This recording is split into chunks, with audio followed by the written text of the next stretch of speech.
Olá, irmãos e irmãs da Paróquia de Nossa Senhora das Dores.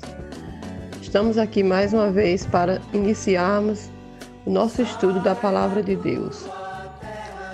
E para iniciarmos o nosso estudo, gostaria que vocês, que cada um de nós, visualizássemos, imaginássemos uma pessoa chegando em nossa casa.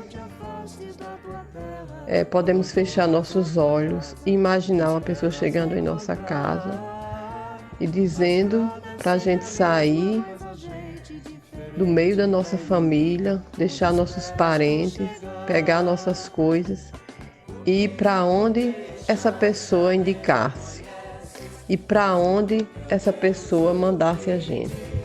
Vamos imaginar, fechar nossos olhos e imaginar uma situação dessa. O que é que nós faríamos se chegasse uma pessoa em nossa casa nesse momento e mandasse que nós saíssemos, deixasse nossa família, nossos parentes e fosse para a terra, uma terra boa, uma terra bem melhor? O que era que nós faríamos? Nós deixaríamos nossa família, nossos parentes, nossas coisas? Javé disse a Abraão: sai da sua terra, do meio de seus parentes, da casa de seu pai, e vá para a terra que eu lhe mostrarei. Vou fazer de você uma grande nação e abençoá-lo. Engrandecerei o seu nome. Seja uma bênção. Abençoarei quem abençoar você e amaldiçoarei aqueles que o amaldiçoarem. Em você, todos os clãs do solo serão abençoados. Abraão partiu como Javé tinha mandado, e Ló foi com ele. Abraão tinha 75 anos quando saiu de Harã. Levou consigo sua mulher Sarai, seu sobrinho Ló, todos os bens que juntaram e os seres que adquiriram em Harã. Partiram para a terra de Canaã e aí chegaram. Abraão atravessou a terra até o lugar santo de Siquém, no carvalho de Moré. Nesse tempo, os cananeus habitavam essa terra. São palavras do Senhor.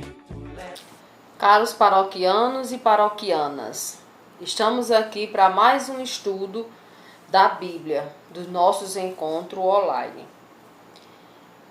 No encontro de hoje estamos vendo, estudando e conhecendo um pouco da história de Abraão, ou seja, do surgimento, de como surgiu o povo da Bíblia.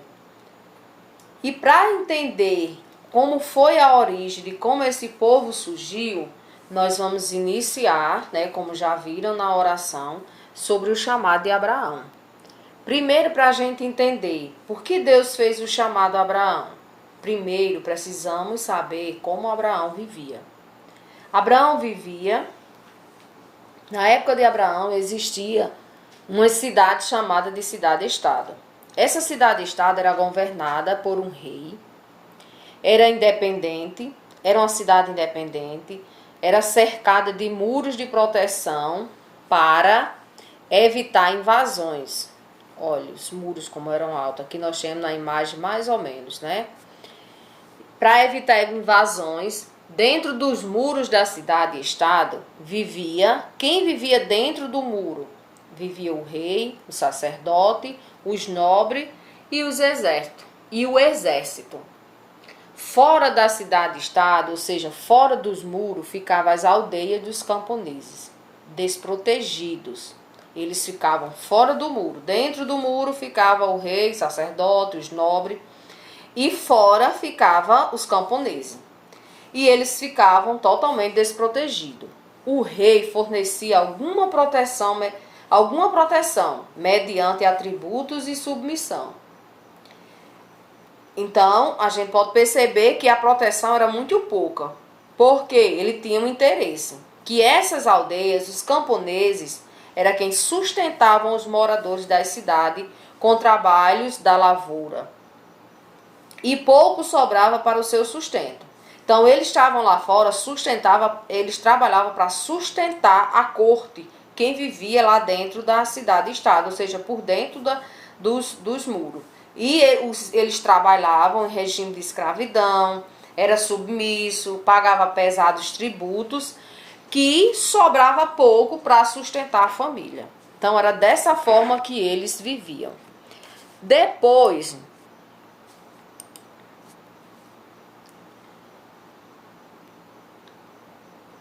o domínio das cidades sobre o campo era grande, né? Então, esse domínio provocava a imigração de tribos e agentes sem terra, que saíam das regiões dos grandes rios para o Egito. Então, muitos não conseguiam, né, suportar e aguentar, né, esse domínio, eles fugiam. Muitos grupos que tentavam escapar da dominação dos reis ficavam vagando ao Deus de Ará e se organizavam em bandos. Muitas vezes combatiam os reis e eles eram chamados, o grupo que combatia os reis eram chamados de Apiru, que quer dizer nômades, sem residências fixas. Abraão e sua família viviam nessas aldeias. Então Abraão fazia parte desse grupo de pessoas que vivia fora da cidade e estado, fora dos muros, fazia parte do grupo que trabalhava para sustentar a família da corte, as pessoas que viviam lá dentro. E ele fazia parte desse grupo que pouco do seu trabalho, pouco sobrava para sustentar a sua família. Então Abraão e sua família faz parte dos empobrecidos, das pessoas que eram sujeitos, né, obrigados a trabalhar em regime de escravidão para sustentar os reis. E é aí onde Deus olha a opressão do povo. Deus escuta o clamor, ele vê a opressão do seu povo e ele faz o chamado. Diante de tantas aldeias, né, que existiam, várias cidades-estado, ele escolhe a família de Abraão, ou seja, escolhe a pessoa de Abraão. Sai da tua terra, da tua parentela, da casa de teu pai para a terra que eu te mostrarei. Né? Esse chamado está lá em Gênesis 12, começando lá do versículo 1. Deus, Javé, vê em Abraão a pessoa de fé e se revela, né, e faz esse chamado, que mais tarde, mais adiante, em nossos estudos, nós vamos ver o quanto Abraão tinha fé. Então vamos aqui à jornada de Abraão. Primeiro, na primeira fase aqui, ele sai de Ur a Harã. Aqui, ó, ele sai aqui de Ur, faz todo esse percurso aqui e chega a Harã. Ele sai de Ur dos caldeus a Canaã, mas quando chegaram em Harã, permaneceram. Então, quando ele sai daqui, ele já sai à busca da terra de Canaã, a terra em que Javé, Deus, prometeu a ele. Isso nós vamos encontrar lá no Gênesis, capítulo 11, versículo 31. Então, primeira fase de Abraão, ele sai de Ur, caminha e chega aqui em Harã. Na segunda fase, ele vai de Harã a Canaã. Chegou em Harã, Deus fala a Abraão, deixa sua terra, sua parentela e a casa de seu pai para a terra que o Senhor lhe mostraria. Né? Aqui nós vamos ver em Gênesis, capítulo 12, versículo de 1 a 5. Chega em Harã, ele desce aqui, ó, com sua família e vem para Canaã. Nessa quarta fase, do Egito ao Negueve, ele sai daqui de Canaã. Abraão subiu do Egito com primeiro aqui, desculpem, fase 3. Canaã ao Egito. Ó, saiu de Harã, veio para Canaã. De Canaã ele vai para o Egito. Por que que Abraão, ele com a sua família, ele vem, chega em Canaã, na terra que tinha sido prometida por Deus? Por que que ele sai? Porque houve uma fome na terra. E Abraão foi ao Egito, residir como estrangeiro. Nós vamos encontrar lá em Gênesis, capítulo 12, versículo 10. Então, aqui em Canaã, ele já está na terra prometida. Lembrando que isso não é de um dia para a noite, né? Está todo um percurso de caminhada. E quando ele está lá, há uma grande fome. E ele sai de Canaã e vem para o Egito, onde teria fartura. Quando é aqui que lá no Gênesis nós vamos ver que Abraão, quando ele chega no Egito, devido a Sara ser uma mulher muito bonita, ele com medo pede que ela não diga que é a esposa dele, que sim é a irmã. Depois, quando o rei descobre, né, coloca eles para ir embora junto e vai questionar Abraão por que ele não disse que era a irmã. Então, nessa quarta fase aqui, ele sai do Egito a Negueve.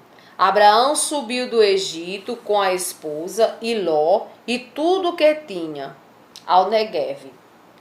Nós vamos encontrar em Gênesis capítulo 13, versículo 1. Então, quando ele sai do Egito, que chega em Negueve, eles vão se multiplicando, né? Que são anos e anos que eles vão caminhando, vão se multiplicando, tanto Abraão com sua família, como Ló. E quando ele chega em Negueve, a família dele tem crescido, o grupo, os animais, né, o seu rebanho, e lá eles começam a uma pequena discussão entre eles e eles se separam. Abraão vai para um destino e Ló vai para outro. A gente vai ver isso detalhado lá no livro do Gênesis, a partir do capítulo, né, lá no capítulo 13. E como foi, né, a formação do povo de Deus? Já sabemos que se originou por Abraão, com o seu chamado, né, mas não ficou somente com a família de Abraão. O povo de Deus nasceu da união de diversos grupos, cada um com característica muito importante. É como o povo brasileiro, formado de raças e culturas diferentes, que foram se misturando e formando um novo grupo. Assim foi em Canaã. Gente de diversas regiões foi chegando e se formando um único povo, com um único ideal: terra e pão, igualdade e justiça. Então, esse povo que se junta a Abraão, que forma os grupos, vão se chegando, são todas essas pessoas que fogem, que saem, né, vêm de outras regiões com esse mesmo ideal. Terra, pão, igualdade e justiça. Este povo, na sua situação, traz dois elementos significativos, o que é a opressão e a resistência. Todos esses grupos que se juntam, eles têm passado por um sistema de opressão, mas que resiste, né? De opressão e resistência. Esse povo deixa uma segurança da qual poderiam gozar dentro ou ao redor das cidades, chamada de cidades-estado. Prefere a vida de liberdade em regiões menos seguras do que a dependência nas mãos dos mandões da cidade. Então, eles escolhem sair do que ficar dependente lá, né? E quando eles saem, eles deixam, não tem mais proteção e começam a caminhar e procurar. A procura de melhoria. Esse povo brigava muito, mas também se misturavam através de alianças e casamento. Javé, o Deus da vida, era ponto de união. O povo de Deus não era apenas o grupo dos católicos. Nós vamos ver isso lá no profeta Amós, capítulo 9, versículo 7.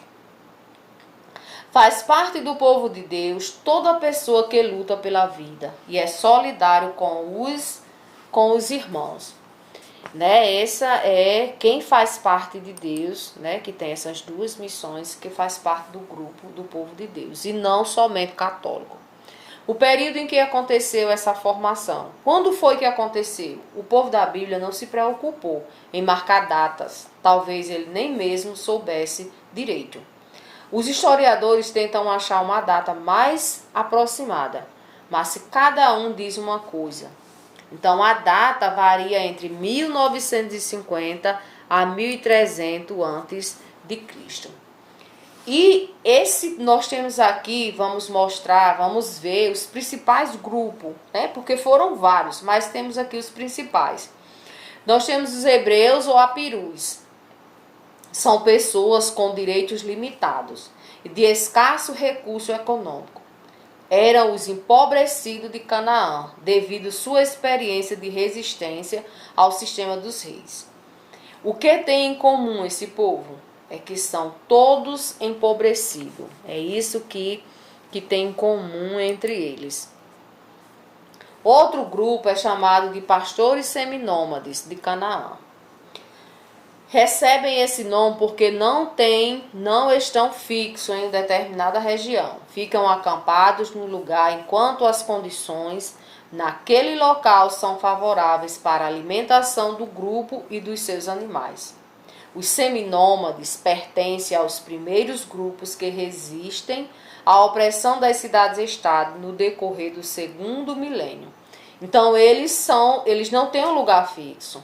Quando se tem pastagem, tanto para o rebanho, como tem fartura, né, para o seu povo, eles ficam. Diminuiu, ficou escasso, eles já mudam para outros lugares. Então eles não têm um lugar fixo. Nós temos aqui um outro grupo que também faz parte, os trabalhadores forçados vindo do Egito, libertados da opressão do Egito, justamente onde o poder era mais forte, porque era uma potência, né, era o poder mais forte lá dos reis, dominavam com força. No centro da escravidão, parte em busca da fé no Deus libertador, parte em busca de terra onde jorra leite e mel. Nós, né, já conhecemos essa história, né, que é o povo que saiu do Egito da escravidão, liderado por Moisés.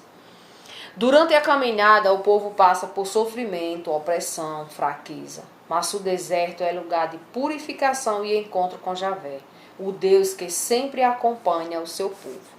É durante a caminhada do povo para o Monte Sinai. O Monte Sinai passa pela grande experiência de ouvir e receber a grande lei, que são os mandamentos, né? Lá no deserto, nessa caminhada em que eles vão receber os mandamentos, a lei que é chamada os mandamentos da lei de Deus. Algo importante, né? O que é importante? Todos os grupos que participaram da formação das tribos israelitas fazem sua experiência de êxodo. Sai de uma situação de opressão para um espaço de liberdade. Com o êxodo do Egito foi o mais espetacular, tornou-se o símbolo de todas as outras libertações dos outros êxodos. Êxodo quer dizer saída. Então, houve vários êxodos, né? Porque várias pessoas, vários grupos saíram de um sistema de opressão. Então, se ele sai, é chamado de êxodo. Mas o marcante, né, o símbolo marcante na Bíblia foi, e o mais espetacular é o êxodo, lá quando o povo sai da escravidão do Egito. É uma história belíssima da gente ler, de ouvir, degustar. Também teve outros grupos, ainda terão participado na formação das tribos. Há referência nos textos bíblicos a outros que deram sua contribuição, integrando-se ao povo de Israel, enriquecendo com suas experiências. Então aqui nós destacamos só os três, né, os principais, mas houve outros grupos que foram se misturando, se juntando a esse povo. E como já vimos, através de aliança, através de casamentos, eles iam chegando e se unindo e formou uma grande nação. Abraão não morreu. O Abraão da Bíblia morreu? Não, apenas mudou de nome. Hoje ele se chama Genésio, ele se chama Luiz, Altamiro, João, José. Hoje também tenta fugir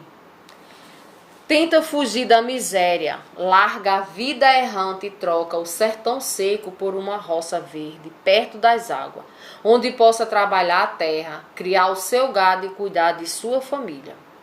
Abraão vive ainda hoje. Ele é o índio, peão, é o boia-fria, é o estudante, o seringueiro, é operário, é retirante, é todo o povo perambulando sem destino, buscando sem encontrar, milhões de famílias de sangue brasileiro, né? Então, quantas e quantas pessoas, famílias que estão aí perambulando, à procura de melhoria, que estão em outros estados, né? Procura vir para casa, não tem um lugar onde morar. Então, esses são os Abraão de hoje. Então, por isso que Abraão não morreu. Abraão saiu à procura de uma terra. E também muitos hoje estão à procura de uma terra, de uma melhoria, de uma casa, né, para morar e sustentar sua família. Então aqui Deus prometia Abraão, você vai ser pai de um povo. Era a promessa de Deus. A realidade dizia: Abraão, você e Sara são velhos. Sara nunca teve filhos, nem pode ter. Seja realista. É bobagem ficar sonhando um futuro impossível. Então nós vemos que Abraão faz uma promessa, Deus faz uma promessa a Abraão e a realidade de Abraão era outra. Porque Deus promete que ele vai ser pai de um povo. De que povo? Qual é a descendência? Né? Porque a gente vê essa promessa bem direitinho lá no livro do Gênesis. Mas a realidade de Abraão, ele e Sara já eram de idade. E Sara não podia ter filho. Como Abraão iria ser pai de uma nação? Como ele ia, né? Como era que ia existir uma descendência se Sara não podia ter filho, se ela era estéril? E aí? Em quem Abraão acreditou? Em Deus ou na realidade? Nós vamos ver agora a história do patriarca Isaac. Isaac, ele foi o escolhido, né, o prometido pessoalmente pelo próprio Deus a Abraão e a Sara. Aquela história que vocês já conhecem, que Abraão e Sara já estavam velhos, não podiam ter filho, mas aí Abraão, mesmo com a certa idade, e Sara também, nasce o filho Isaac, prometido, né, por Deus. Em reconhecimento a essa promessa, né, a essa aliança que foi feita, Deus ordenou que oferecesse seu filho Isaac em holocausto. Vocês sabem que era costume daquela época oferecer a Deus em holocausto um cordeiro, né, onde ele sacrificava aquele cordeiro numa pedra. Só que dessa vez o sacrifício ia ser feito com o filho de Abraão, Isaac. E a Bíblia relata que Isaac, ele não estava sabendo de nada, né? Ele não sabia que ia ser sacrificado. Então, quando eles chegaram ao local ordenado por Deus, Abraão amarrou Isaac, né, no altar para imolá-lo, porém ele foi impedido.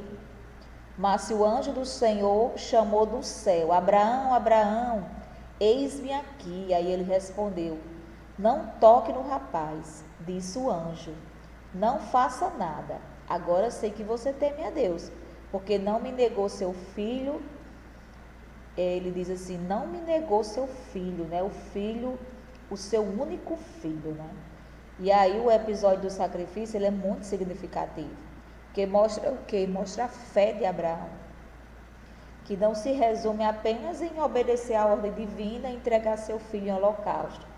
Mas Abraão, ele creu que Deus poderia ressuscitar Isaac dos mortos, para que as promessas fossem cumpridas, né?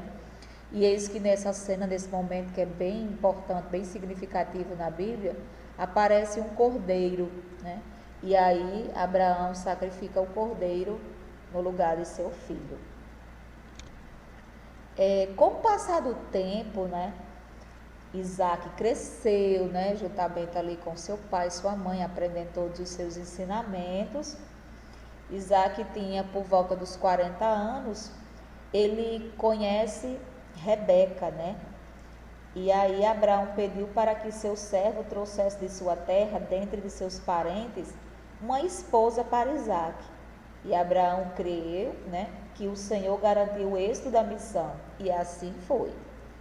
Eis que Isaac, né, se casa com Rebeca. Isaac e Rebeca, eles passam até 20 anos, né, à espera de um filho, porque Rebeca, ela era estéril. E Isaac intercedeu ao Senhor em favor de Rebeca, e ela engravidou, dando à luz aos gêmeos, né, Esaú e Jacó. Agora nós vamos ver a história do patriarca Jacó. Mais tarde, quando Esaú e Jacó já eram homens formados, né, e ele instigado por sua mãe, Jacó, ele acaba se aproveitando, né, de um fato, né, de que Isaac, ele tinha uma visão já bem fraca devido à idade, né? E aí o foi que Jacó fez? Se passou pelo irmão, né, Esaú, se passou por ele e se aproximou do seu pai para receber a bênção, né? Para receber a bênção do seu pai, se tornando assim o escolhido para dar continuidade à sua missão, se tornando assim o patriarca, né? Só que Esaú ficou enfurecido, né, quando descobriu que tinha sido superado por Jacó. Então, para fugir da ira do seu irmão, foi que Jacó fez. Jacó partiu para a casa de seus parentes, né, na cidade de Harã, e nessa viagem, Jacó teve uma visão noturna. Nessa visão, Deus lhe confirmou a promessa feita a Abraão, que deu a garantia de que ia proteger ele, né? Chegando em Harã, Jacó conheceu a sua prima Raquel, que era filha de seu tio Labão, né? E aí Jacó desejou casar-se com Raquel e fez um acordo com Labão para que, ao fim do período de 7 anos de trabalho, ele pudesse tomar Raquel por sua esposa, né? E aí o casamento aconteceu. Só que Labão enganou Jacó, recorrendo a uma possível costume da região. Labão concedeu a Jacó sua filha mais velha, que era Lia ou Leia, como esposa, né? E Jacó então fez outro acordo com Labão, para que finalmente ele pudesse se casar com Raquel, né? Que ele era apaixonado por Raquel. Nesse novo acordo, mais 7 anos de trabalho foi exigido de Jacó, enquanto ainda estava morando, né, com seu sogro Labão, onde Jacó teve 11 filhos, né, e uma filha. Vamos ver aí a árvore genealógica agora da história desses patriarcas. Abraão se casa com Sara, né, que tem um filho chamado de Isaque. Isaque se casa com Rebeca. Eles dois têm um filho que é Esaú e Jacó. Jacó, mesmo que tenha toda aquela paixão, né, por Raquel, considera a sua oficial esposa, mas ele também tem filhos com Lia, né, que é Dina, Isacar, Levi, Ruben, Simeão, Juda e Zebulon. Jacó tem filho com Raquel, que é José e Benjamim. Jacó tem filho também com Bila, que é Dan e Naftali. E Jacó também tem filho com Zilpa, que é Gad e Assé. Esses nomes aí são os né, como vocês estão vendo aí, os futuros nomes da origem das 12 tribos de Israel.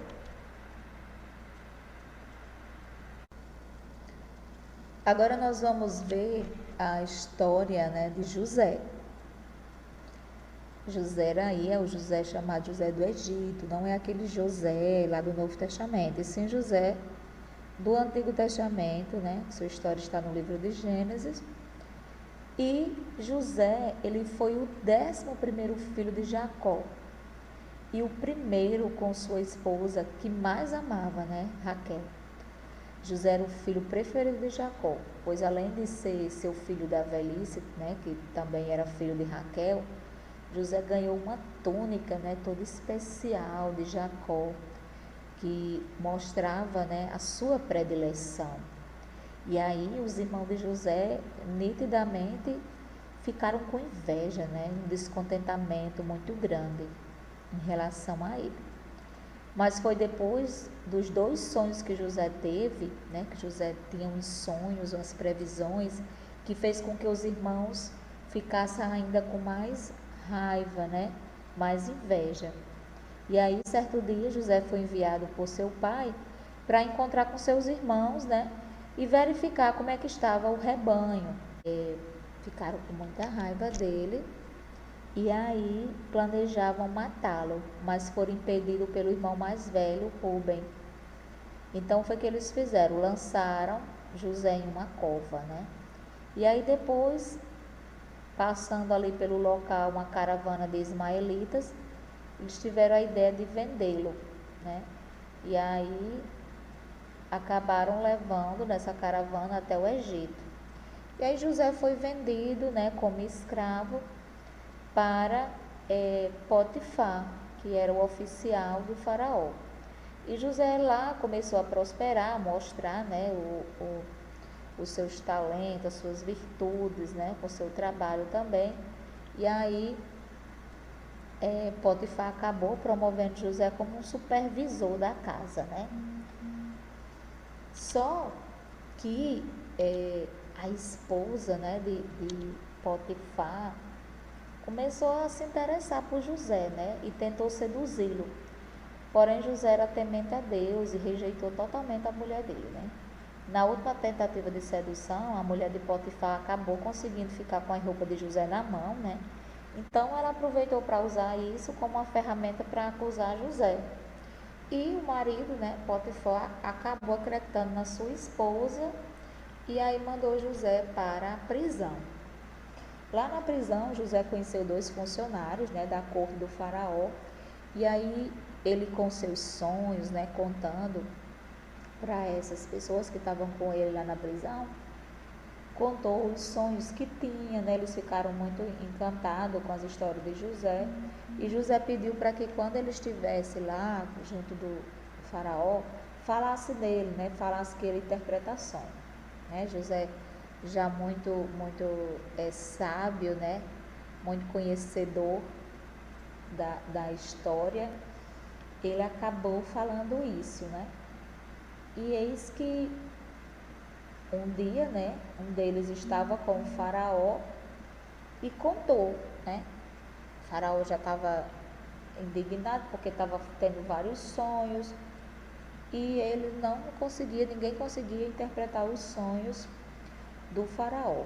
Foi aí que aí disseram, olha, tem um homem que está preso, o nome dele é José e ele faz as interpretações.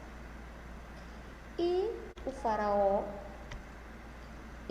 José, né, para fazer a interpretação do sonho dele, né? O faraó contou, né, no sonho dele que estava à beira de um rio, que viu 7 vacas gordas que começaram a pastar, mas depois vieram 7 vacas magras e que comeram as vacas gordas. Mesmo após terem comido as vacas gordas, eles continuaram magras. Então, no segundo sonho, o faraó falou das espigas, né? Que estavam boas e cresciam no mesmo pé. Depois ele viu brotar 7 espigas secas e ruins que engoliram as 7 espigas boas. E José então disse ao faraó que ambos os sonhos, na verdade, eram um só, né? E que se tratava de um período que ia ter 7 anos de muita fartura, mas que depois ia ter 7 anos, né, de muita seca. E aí, além de, né, de ter dado a José essa interpretação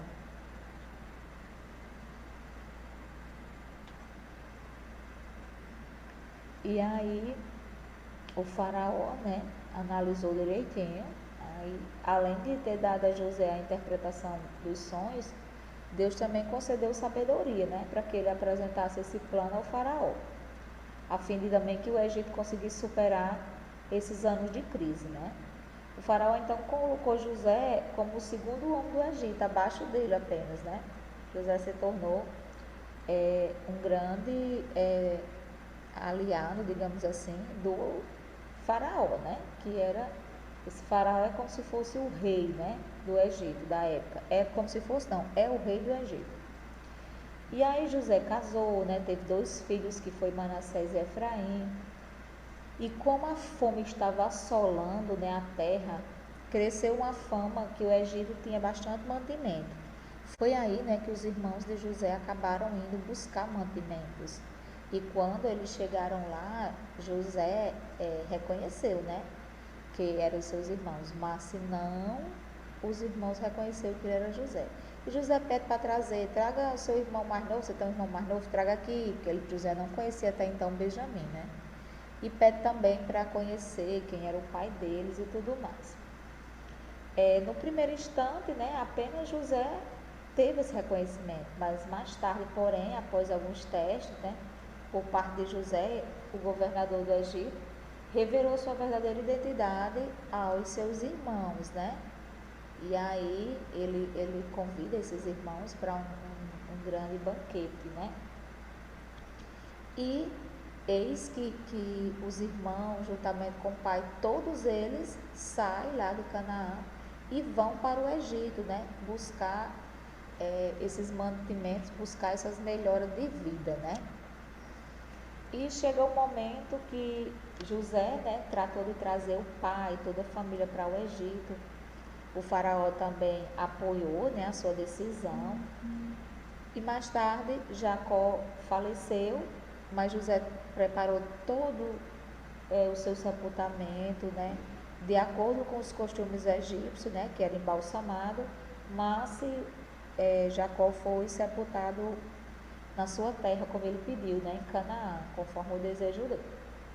E José viveu, né, o resto de seus dias no Egito, né, relembrando aí a sua promessa, né, que tinha feito aos seus pais, né, ao pai Abraão, ao pai Isaque e ao pai Jacó, né, de que seu povo herdaria um dia a terra prometida.